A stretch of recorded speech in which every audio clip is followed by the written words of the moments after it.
Hello everyone. आज का ये न्यू लेक्चर है। अभी लास्ट लेक्चर में अभी तक हम लोग पार्टिकल नेचर ये सब के बारे में देख रहे थे, जैसे फोटो इलेक्ट्रिक इफेक्ट हमने देखा था, ब्लैक बॉडी रेडिएशन हमने देखा था। आज ये न्यू लेक्चर है। आज हम लोग लाइट के बारे में देखेंगे, जिसका नाम है इलेक्ट्रोमैग्नेटिक स्पेक्ट्रम देखेंगे हम लोग। अगर आपने लास्ट लेक्चर नहीं देखा तो फोटो इलेक्ट्रिक इफेक्ट के ऊपर लेक्चर था, वो आप देख सकते हैं। तो आज का जो लेक्चर है वो इलेक्ट्रोमैग्नेटिक स्पेक्ट्रम के बारे में।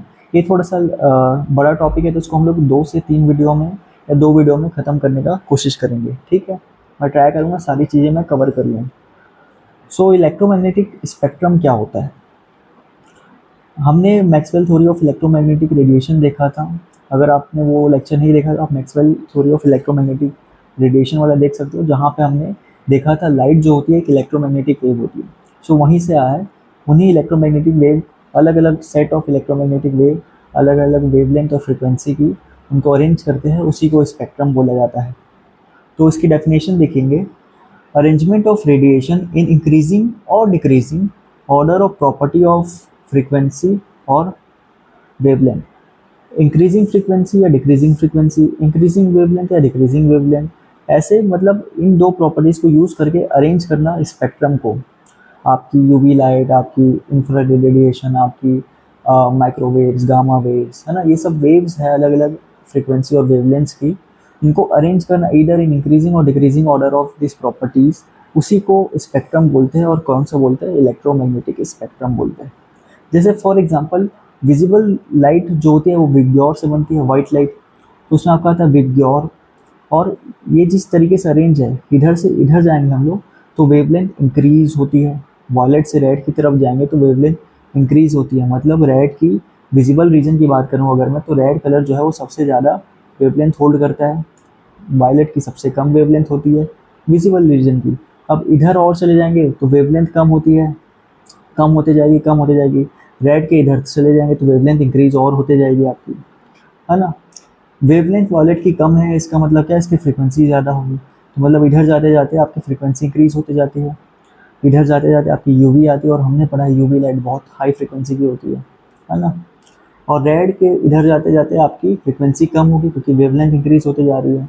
इस साइड आपका इंफ्रारेड स्पेक्ट्रम चालू हो जाता है। तो उसी को बोला जाता है इलेक्ट्रोमैग्नेटिक स्पेक्ट्रम। इसके बारे में हमने लास्ट टू लास्ट लेक्चर, जहाँ हमने मैक्सवेल के बारे में डिस्कस किया था, वहाँ पे हमने इसको अच्छे से देखा था। अब स्पेक्ट्रम जो है, स्पेक्ट्रम वही आपका अरेंजमेंट ऑफ दिस रेडिएशन, उसी को बोलते हैं स्पेक्ट्रम, ठीक है। एक होता है आपका एमिशन स्पेक्ट्रम और एक होता है आपका एब्जॉर्प्शन स्पेक्ट्रम। एब्जॉर्प्शन स्पेक्ट्रम का बस डेफिनेशन हमको देखना है। एमिशन स्पेक्ट्रम जो है वो मेन डिटेल में हमको पढ़ाई करनी है। तो एमिशन स्पेक्ट्रम क्या होता है, देखेंगे definition. When light pass through a prism, when light pass through a prism is emitted from sample. So मान लीजिए यहाँ पे आपका कोई एक एटम है, सोडियम, ठीक है। ऐसे सोडियम के एटम से मैंने एक एटम को रेफरेंस माना, उसको हम लोग हीटिंग कर रहे हैं, है ना। सोडियम को हम लोग हीट कर रहे हैं। सो हीटिंग से क्या मिलेगी? हीट एनर्जी मिलेगी। इलेक्ट्रॉन क्या होंगे? ज़्यादा एनर्जेटिक होंगे। सो वो ऊपर वाली शेल में भागना चाहेंगे, इलेक्ट्रॉन एक्साइट होंगे। लोअर शेल ज़्यादा स्टेबल होती है, अपर शेल थोड़ी कम स्टेबल होती है ना। जैसे जैसे ऊपर जाता है शेल में, बाहर वाली शेल जो होती है वो ज़्यादा एनर्जेटिक होती है। और केमिस्ट्री में एनर्जी ज़्यादा मतलब स्टेबिलिटी कम होती है। तो इलेक्ट्रॉन इधर चला गया ऊपर वाली शेल में, तो यहाँ पे एनर्जी इसके पास ज़्यादा आ गई, है ना। ये एनर्जी आपकी एक्साइट होकर ऊपर चला गया, इसको बोल रहे हैं एक्साइट हो गया इलेक्ट्रॉन। इलेक्ट्रॉन एक्साइटेड हो गया बेचारा, ठीक है, एनर्जी मिली तो। लेकिन इलेक्ट्रॉन के लिए हाई एक्साइटेशन स्टेट बहुत अनस्टेबल होता है। Chemistry is all about low energy and stability. So ये स्टेट जो है हाई शेल वाला, ये अनस्टेबल है। सो ये क्या करेगा? अपनी एनर्जी को एमिट कर देगा और वापस से नीचे वाले शेल में आ जाएगा। अपनी एनर्जी को एमिट कर देगा और वापस से नीचे वाले रीजन में आ जाएगा। एनर्जी को एमिट करेगा in the form of packets H new. अब ये फ्रीक्वेंसी कौन सी हो सकती है? कोई सी भी रेस की हो सकती है, यूवी की हो सकती है, विजिबल रीजन में फॉल कर सकती है, आपकी इंफ्रारेड रीजन में फॉल कर सकती है। ये एनर्जी एमिट कर देगा जिस टाइप की, जितनी एनर्जी होल्ड किया होगा।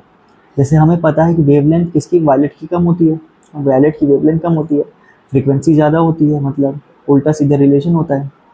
सी is equal to nu lambda. C constant है, स्पीड ऑफ लाइट।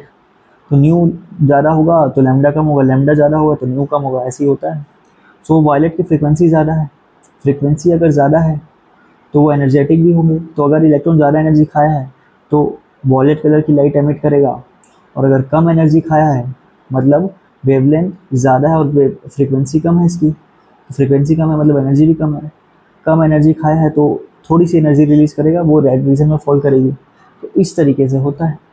फिर जो ये लाइट एमिट हुई है ये क्या करेगी, इसमें जो सोडियम एटम से लाइट एमिट होती है वो गोल्डन कलर की मिलती है हमको, गोल्डन कलर की मिलती है। ये विग्योर में से नहीं है, मतलब मिक्स करके बना होंगे कई कलर्स को। तो इसको फिर हम लोग क्या करते हैं, प्रिज्म से पास करते हैं। ये क्या है, प्रिज्म। प्रिज्म से इसको हम लोग पास करते हैं।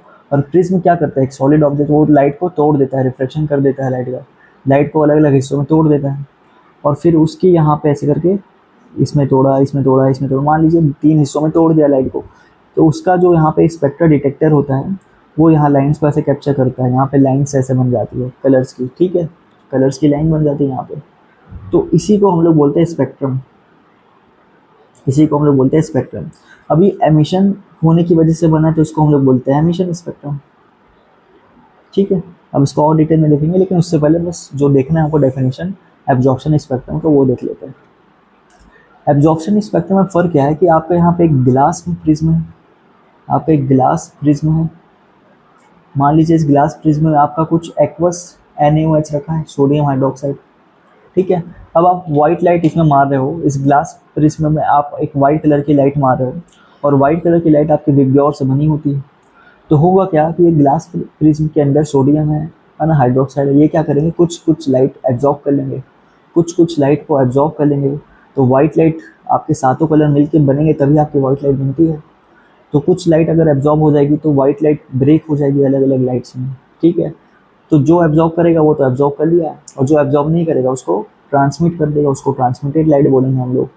सो जो लाइट ट्रांसमिट करेगा उसको हम लोग प्रिज्म से पास करके यहाँ पे देखेंगे, वापस से वो डिवाइड हो जाएंगे। फिर यहाँ पे जो स्पेक्ट्रम बनेगा, ठीक है, लाइन का, उसको हम लोग बोलेंगे एब्जॉर्प्शन स्पेक्ट्रम, क्योंकि यहाँ पे एब्जॉर्प्शन की वजह से बन रहा है। इलेक्ट्रॉन आपका लाइट को एब्जॉर्ब कर लिया सोडियम, और उसके बाद जो बची कुची लाइट थी उससे स्पेक्ट्रम बन रहा था, तो इसको हमने बोला एब्जॉर्प्शन स्पेक्ट्रम। यहाँ पे एमिशन स्पेक्ट्रम में क्या हो रहा था, इलेक्ट्रॉन क्या हो रहा था, उसको एनर्जी दे रहे थे, वो एक्साइट हो रहा था, लेकिन वो स्टेट अनस्टेबल होती है, तो एनर्जी को वापस एमिट करके नीचे वाले सेल में आ जा रहा था वापस से। तो एनर्जी को एमिट कर रहा था, उससे जो स्पेक्ट्रम बना उसको हम लोग एमिशन स्पेक्ट्रम बोले। क्लियर है बेसिक डेफिनेशन एमिशन स्पेक्ट्रम और एब्जॉर्प्शन स्पेक्ट्रम? कमेंट सेक्शन में बताइएगा अगर आपको और डाउट है तो, ठीक है। अब यहाँ पे हमने क्या देखा, वही सेम एमिशन स्पेक्ट्रम को अब डिटेल में देखते हैं। देखिए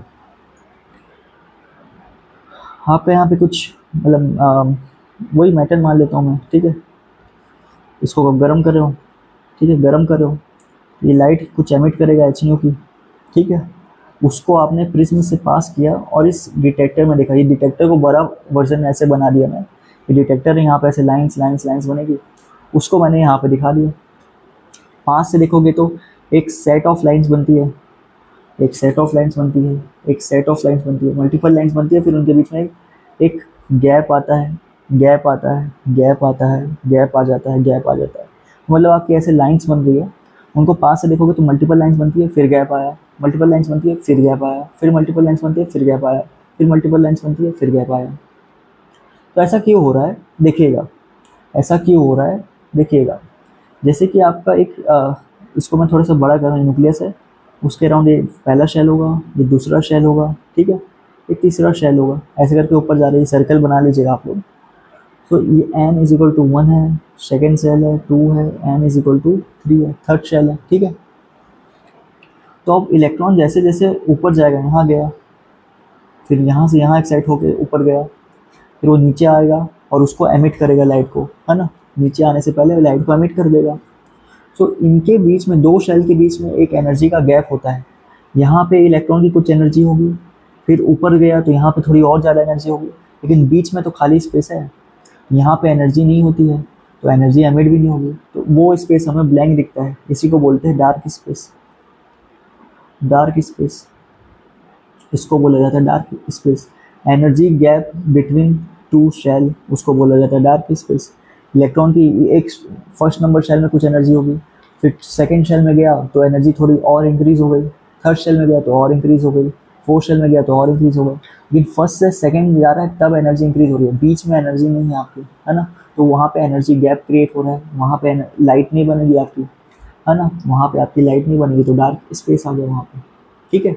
और उसके बाद ऐसे हमने देखा कि अगर ये n इक्वल टू 1 पे उठ के आ रहा है इलेक्ट्रॉन, कहीं भी हायर स्टेट में है, fourth cell, fifth cell, second cell, है ना, सिक्स सेल, सेवन सेल, कोई भी सेल में, वहाँ से एनर्जी को एमिट कर दे रहा है और अपने ग्राउंड फ्लोर में आ जा रहा है, ग्राउंड फ्लोर में आ जा रहा है। इसको आप ऐसे देखिए, एक बिल्डिंग है, ठीक है, मान लीजिए बुर्ज खलीफा है, हालांकि ऐसा नहीं दिखता बुर्ज खलीफा,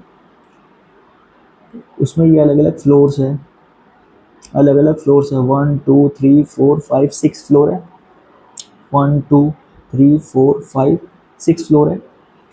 मान लीजिए इलेक्ट्रॉन जो है वो ऊपर जा रहा है, ऊपर जा रहा है, ऊपर जा रहा है, ठीक है। एक्साइटेशन स्टेट और हायर स्टेट जो होती है वो अनस्टेबल होते हैं, तो वहाँ से एनर्जी एमिट कर देगा, और एनर्जी कम हो गई तो वापस नीचे आ जाएगा। तो अगर कहीं से भी उठ के हायर स्टेट से 1 में आ जा रहा है, फर्स्ट फ्लोर में आ जा रहा है, तो यहाँ पे जो लाइन एमिट होगी वो आपकी एनर्जी जो होती है वो आपकी यूवी रीजन में फॉल करती है, उसकी जो फ्रीक्वेंसी होती है वो यूवी रीजन की फ्रीक्वेंसी होती है, तो यूवी लाइट्स हमको देखने को मिलती है। और उसमें जो लाइंस बनती है उन लाइंस को हमने बोला लाइमन सीरीज, लाइमन सीरीज बोला, है ना। कहीं से भी ऊपर स्टेट से उठ के 1 में आ जा रहा है तो उसको लाइमन सीरीज बोला। उसके बाद अगर कहीं से भी उठ के सेकंड पे आ जा रहा है, मतलब सेकंड नंबर उसका घर है मेन, तो कहीं से भी third, fourth, fifth, six, seven से उठ के सेकंड में आ जा रहा है, फर्स्ट से सेकंड में नहीं जा रहा है। फर्स्ट से अगर सेकंड में जा रहा है, फर्स्ट की एनर्जी कम होगी, सेकंड की थोड़ी ज़्यादा होगी, तो एक तरीके से एब्जॉर्प्शन स्पेक्ट्रम हो गया, है ना। ऐसा नहीं होता है एमिशन स्पेक्ट्रम, मतलब इलेक्ट्रॉन हायर शेल में है, वहाँ से एनर्जी एमिट कर देगा, जो ज़्यादा एनर्जी रखा हुआ है, और कम एनर्जी आ जाएगी तो वो नीचे आते जाएगा, तो इतनी एनर्जी आ गई कि वो सेकंड में आके रुक जाएगा, ठीक है। तो कहीं से भी हायर स्टेट से आके सेकंड में रुक रहा है, तो फिर जो लाइंस बनती है उसको हम लोग बोलते हैं bracket series, sorry Lyman Balmer series, Balmer series. और कहीं से भी उठ के आके थर्ड में आ जा रहा है तो उसको हम लोग बोलेंगे पार्शियन सीरीज, पार्शियन सीरीज। और कहीं ऊपर वाले शेल से उठ के फोर्थ में आ जा रहा है तो अब इसको हम लोग बोलेंगे Brackett series, BRACKET, sorry for the mistake अगर स्पेलिंग मिस्टेक हो रही होगी तो, ब्रैकेट सीरीज, ठीक है। और n इक्वल टू 5 में आ जा रहा है तो इसको हम लोग बोलेंगे Pfund series, n equal to 6 में आ जा रहा है तो इसको बोलेंगे हम्फ्री, हम्फ्री 6 में आ रहा मतलब 7 8 9 10 हायर शेल से आके 6 में आ गया, ठीक है। मतलब 15-20 माले की बिल्डिंग होगी तो उसमें से 6 फ्लोर में आके रुक गया, ठीक है। उतनी ही एनर्जी एमिट करता है कि 6 एनर्जी के बराबर आएगी, वो 6 शेल में जो एनर्जी होती है उसके बराबर आएगी, तो यहाँ रुक जाएगा। और एमिट कर देगा तो और नीचे आ जाएगा, और एमिट करेगा और नीचे आ जाएगा, एकदम एमिट कर देगा आखिरी तक, तो फर्स्ट में आ जाएगा, मतलब लाइमन सीरीज में आएगी वो लाइट, ठीक है। तो फिर देखा गया जो बाल्मर सीरीज थी वो आपकी विजिबल रीजन में फॉल कर रही थी, उसकी फ्रीक्वेंसी, मतलब ये इसको यहाँ पे कलर्स दिख रहे थे हमको, विजिबल लाइट के बिग और कलर दिख रहे थे, इसलिए डिस्कवरी भी इसकी फर्स्ट हुई, है ना। इसकी डिस्कवरी भी जो है वो फर्स्ट हुई इसकी, ये बाकी जितनी भी थी वो सब हमें विजिबल आंखों से नहीं दिखती, यूवी लाइट आपको विजिबल आंखों से थोड़ी दिखती है। और फिर ये जो है ये बाकी जितनी भी है वो आपकी इंफ्रारेड, है ना, लैमर वामर पार्शियन ब्रैकेट टिफन, ये बाकी सारी जितनी भी है वो आपको इंफ्रारेड रीजन में देखने को मिलती है। IR लिख देता हूँ, IR लिख देता हूँ, IR लिख देता हूँ, इंफ्रारेड रीजन में देखने को मिलते हैं। तो ये इसको भी हम लोग नहीं देख सकते, इसको भी नहीं देख सकते, इसको देख सकते थे इसलिए हमको पहले डिस्कवरी इसकी हुई, ठीक है। अब देखिएगा मैं एक चीज़ बता रहा हूँ, ये फर्स्ट शेल है n इज इक्वल टू 1, ये सेकेंड शेल है, थर्ड शेल है, फोर्थ शेल है, फिफ्थ शेल है, सिक्स शेल है, ऐसे जाते जाते जाते जाते इन्फिनिटी है। इन्फिनिटी क्या होता है, एटम इलेक्ट्रॉन जो है वो एटम के बाहर निकल गया पूरा, उसको बोल देते हैं इन्फिनिटी शेल, ठीक है, इन्फिनिटी स्टेट। फर्स्ट शेल में था, सेकेंड शेल में था, थर्ड फोर्थ फिफ्थ, ऐसे करते करते इन्फिनिटी में चला गया, बाहर ही चला गया, ठीक है। होता है ना, हम लोग बचपन में कई बार करते हैं, घर छोड़ के चले जाएंगे फिर चले जाते हैं, है ना, ऐसे ही होता है। फिर मम्मी पकड़ के लाती है, चल, बाल पकड़ के लाती है, चल वापस घर चल, तो फिर आप नीचे आ जाते हैं वापस घर में, ठीक है। और घर आपका कौन सा हो सकता है, फर्स्ट हो सकता है, फर्स्ट घर होगा तो आपका नाम होगा लाइमन सीरीज, सेकंड घर होगा तो आपका नाम होगा बाल्मर सीरीज, थर्ड घर होगा तो पार्शियन सीरीज, फोर्थ घर होगा तो ब्रैकेट, एंड सो ऑन, कौन से घर में आ रहे हो आप, ठीक है। इन्फिनिटी घर छोड़ के चले गए, आप पूरा एटम के बाहर चले गए, फिर आपकी मम्मी आपको खींच के ला रही है, खींच के ला रही कहाँ, अगर आई फिफ्थ फिफ्थ घर में लाई तो क्या होगा, उसका नाम पार्शियल सीरीज, और वो किस में दिखेगी, इंफ्रारेड रीजन में दिखेगी। ठीक है, अब मेरे को लग रहा है आपको थोड़ा क्लियर हुआ होगा। अब एक चीज़ देखिएगा, फर्स्ट से सेकंड में यहाँ पे ये जो गैप ज़्यादा है, सेकंड से थर्ड में थोड़ा गैप कम है, थर्ड से फोर्थ में और कम हो गया, फोर्थ से फिफ्थ में और कम हो गया, फिफ्थ से सिक्स में और कम हो गया। ऐसे जाते जाते ये जो गैप है ऊपर जाते जाते दो शेल के बीच का गैप कम होते जा रहा है। ठीक है, फर्स्ट और सेकंड में बहुत ज़्यादा है। तो ये एनर्जी गैप है जो मैंने बनाया, फर्स्ट और सेकंड की जो एनर्जी गैप है वो बहुत ज़्यादा है compare to second and third. ठीक है, compare to third and fourth, है ना, ऊपर जाते जाते एनर्जी गैप कम हो जाए। तो अगर इलेक्ट्रॉन आपका फर्स्ट से सेकंड से फर्स्ट पे आ रहा है, मान लीजिए इलेक्ट्रॉन आपका सेकंड से फर्स्ट शेल में आ रहा है, तो इसकी जो एनर्जी होगी और इसकी जो एनर्जी होगी इसको माइनस करेंगे तो वही तो एनर्जी गैप होगा आपका। ठीक है, वो एनर्जी गैप होगा, उसको मैं बोल देता हूँ E1। ठीक है, और अगर इलेक्ट्रॉन सेकंड थर्ड शेल से सेकंड में आ रहा है, थर्ड शेल से सेकंड में आ रहा है, तो इसको मैं बोल दे रहा हूँ E2। ठीक है, इसको मैं बोल दे रहा हूँ E2, एक सेकेंड, E2 बोल दे रहा हूँ। तो कौन सी एनर्जी ज़्यादा होगी, है ना, obviously E1 greater than E2, because first second से फर्स्ट वाला जो एनर्जी गैप है ज़्यादा है, तो यहाँ पे ज़्यादा एनर्जी एमिट करके आएगा, ज़्यादा एनर्जी एमिट करके आएगा, तो इनमें से किसकी एनर्जी ज़्यादा होती है, यूवी लाइट की ज़्यादा होती है, तो हो सकता है वो इसमें फॉल करे। ठीक है ना, बिकॉज देखो सेकंड से फर्स्ट में आ रहा है, ये फर्स्ट में आ रहा है, मतलब लाइमन सीरीज यूवी की फ्रिक्वेंसी ज़्यादा होती है, मतलब एनर्जी ज़्यादा होती है। लेकिन अगर मैं बोलूँ थर्ड से सीधा फर्स्ट पे आ रहा है ना, थर्ड से सीधा फर्स्ट पे आ रहा है, तो अब क्या होगा, इसका एनर्जी गैप प्लस इसका एनर्जी गैप सम हो जाएगा, इसका एनर्जी गैप प्लस इसका एनर्जी गैप सम हो जाएगा, है ना, E1 प्लस E2 हो जाएगा, इन दोनों का एनर्जी गैप। फिर फोर्थ से अगर मैं बोलूँ कि फर्स्ट पे आ रहा है, तो इन तीनों का एनर्जी गैप सम हो जाएगा। अगर मैं बोलूँ, एक सेकंड स्केल ले लेता हूँ अच्छे से बनेगा, फिफ्थ से आपका फर्स्ट में आ रहा है, तो फिर इन 1 2 3 4 इन सबका सम हो जाएगा, एनर्जी गैप सम होते जा रही है, मतलब एनर्जी सम होते जा रही है आपकी, बढ़ते जा रही है। और यहाँ से सिक्स से आपका 1 में आया, ऐसे करते करते इन्फिनिटी से अगर 1 में ला रहे हो आप, मतलब इन्फिनिटी तक कितने एनर्जी गैप ऐसे सारे सम हो चुके हैं, मैक्सिमम एनर्जी गैप।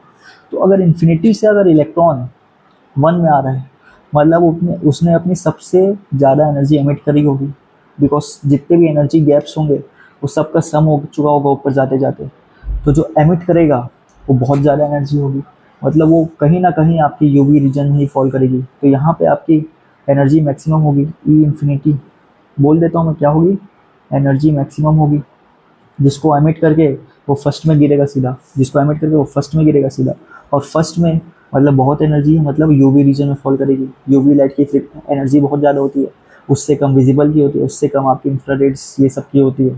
ठीक है, तो आप देख पा रहे होगे, आप समझ पा रहे होगे, ये आपका ऐसी नहीं आया कि इसका यूवी हो गया इसका इंफ्रारेड हो गया, ये आपका इसका लॉजिक है इसके पीछे। अगर आप इन्फिनिटी से 1 में आ रहे हो, मान लीजिए आप मतलब सारे एनर्जी गैप को सम कर दिया आपने, ठीक है, तो आपकी सारी एनर्जी सम हो जाएगी, तो आपकी एनर्जी मैक्सिमम है यहाँ पे, तो इसलिए वो यूवी रीजन में फॉल करेगी, यूवी लाइट की एनर्जी मैक्सिमम है। मान लीजिए अगर आप इन्फिनिटी से 2 में आ रहे हो, इन्फिनिटी से 2 में आ रहे हो, तो ये वाला एनर्जी गैप थोड़ा सा माइनस हो जाएगा, तो यूवी से थोड़ी कम एनर्जी होगी, मतलब विजिबल रीजन में फॉल करेगी। लेकिन अगर आप इन्फिनिटी से थर्ड में आ रहे हो, तो ये दोनों एनर्जी गैप माइनस हो जाएंगे, तो आपके तो एनर्जी गैप थोड़ा और माइनस हो गया, तो एनर्जी इसकी और कम होगी, तो इंफ्रारेड में आ गई। ठीक है, उसके बाद ये 5 में गिरेगा, 6 में गिरेगा, तो और एनर्जी कम होगी, सो ये आपकी फार इंफ्रारेड होगी।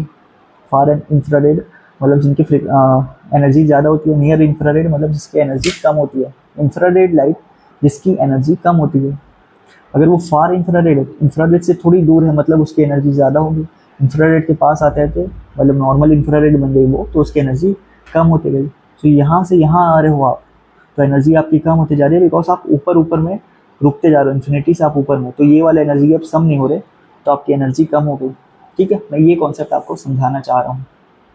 सो बेसिक आपने लेमन सीरीज समझ लिया, बार्मर सीरीज समझ लिया, पार्शियल ब्रैकेट P1 हम्प्रे, कहीं से भी इलेक्ट्रॉन उड़ के 1 में आ रहा है तो लेमन सीरीज होगी। बाल्मर सीरीज कहीं से भी उड़ के 2 में आ रहा है, कहीं से भी उड़ के 3 में आ रहा है, 4 में आ रहा है, 5 में आ रहा है, 6 में आ रहा है। ठीक है, डार्क स्पेस क्यों बनता है, बिकॉज दो शेल के बीच में एक एनर्जी गैप होता है, फर्स्ट शेल में कुछ एनर्जी होगी, सेकेंड में कुछ होगी, बीच में कुछ एनर्जी नहीं होगी, तो यहाँ से यहाँ जंप करेगा तो बीच में एक एनर्जी गैप बनता है। ठीक है, मैं ये आपको समझाना चाह रहा हूँ। आई होप आपको समझ आया होगा। नेक्स्ट लेक्चर में हम लोग डिडबर्ग कांस्टेंट और उसके फॉर्मूलाज और उसके क्वेश्चंस को देखेंगे और इसको और डिटेल में देखेंगे। आई होप आपको समझ आया होगा। आप कमेंट में मुझे बता सकते हैं अगर आपको कुछ समझ नहीं आया, तो नेक्स्ट लेक्चर में मैं उसको देख लूँगा। चलिए, ऑल द बेस्ट।